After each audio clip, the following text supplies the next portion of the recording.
नमस्कार। ऑनलाइन कक्षा में आपका स्वागत है। आज हम पढ़ेंगे कक्षा 9 विषय हिंदी पाठ 12 कैदी और कोकिला दिनांक 30/9/2020। चौथा अंतरा।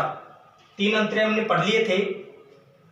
माखनलाल चतुर्वेदी रात्रि में कोयल के चीखने पर रोने पर सचेत हो जाते हैं और वो कोयल से पूछते हैं, क्या हमारे ऊपर जो अत्याचार हो रहा है वो तुम देख नहीं सकती, उससे तुम पीड़ित हो? देखिए वो क्या पूछ रहे हैं, क्या देख नहीं सकती जंजीरों का गहना, कि हे कोयल, हमें जो ब्रिटिश सरकार के द्वारा जो गहना पहनाया गया है, हथकड़ियां पहनाई गई है, यह हमारे लिए गहना है। गहना क्यों है?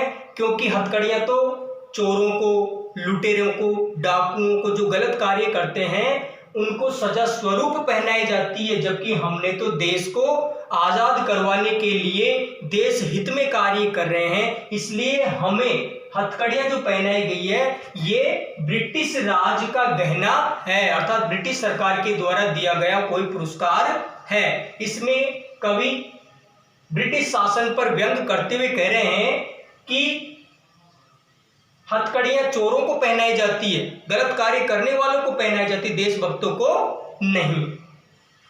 कोल्लू का चटक जीवन की तान। और इतना ही नहीं, जेल में जो कोल्लू की मशीन होती है, एक प्रकार से मशीन होती है जिसको घुमाना पड़ता है और उसमें से फिर तेल निकालते हैं, तो कठोर मेहनत करनी पड़ती है। और जो ब्रिटिश सरकार के जो ये सिपाही हैं वो पीछे से डंडे मारते रहते हैं, तो हमें ये कोल्लू चलाना पड़ता है। और इसकी जो आवाज आती है चर्रक चूं, तो जीवन की तान, यही अब हमारे लिए एक जीवन का संगीत रह गया है।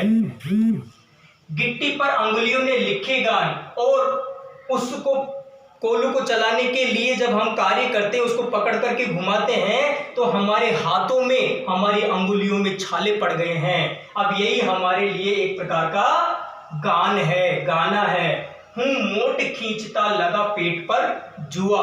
फिर भी जुआ एक रस्सी होती है, पहले कुओं पर चड़स से पानी निकाला जाता था और सिंचाई की जाती थी, तो मैं उस मोट अर्थात चड़स को और उस रस्सी को अपने पीठ पर बांधकर, कमर पर बांधकर इस कोल्लू को घुमा रहा हूं, खाली करता हूं ब्रिटिश अकड़ का कुआं। और मैं ये ब्रिटिश जो शासन है, ब्रिटिश के जो अत्याचार है, मैं इस अत्याचार को कम कर रहा हूं। अर्थात ये हमें तोड़ना चाहते हैं, हमें देशभक्ति के मार्ग से भटकाना चाहते हैं, लेकिन मैं अत्याचार सहन कर लूंगा, लेकिन देशभक्ति का मार्ग नहीं छोड़ूंगा। इसलिए मैं ब्रिटिश शासन की जो अकड़ता है उसको मैं कम करूंगा।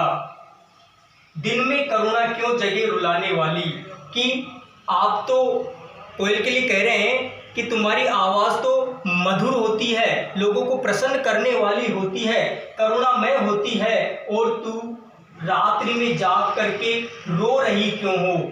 ये रात में तुम ऐसा क्या गजब ढा रही हो?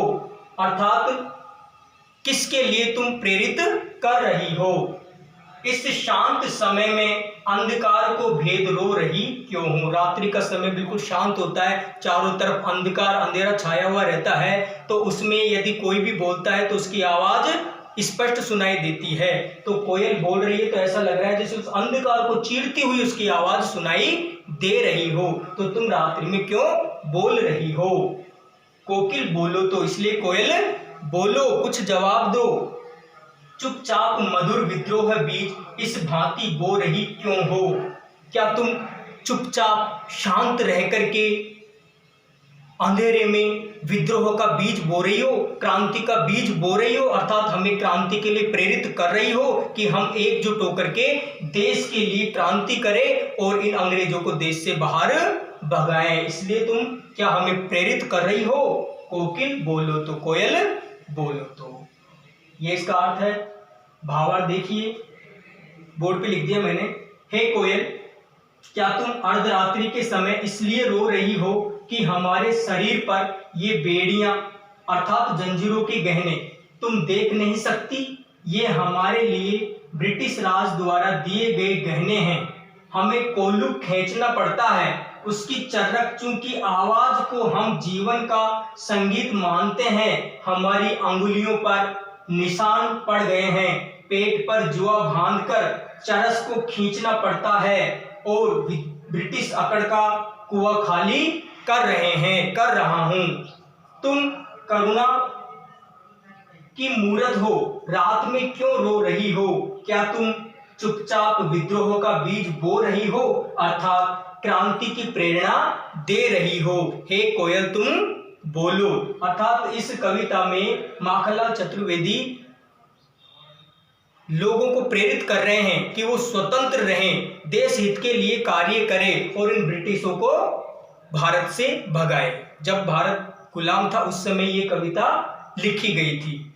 इसको कॉपी में करना है, इसका भावार्थ करना है और याद करना है। नमस्कार।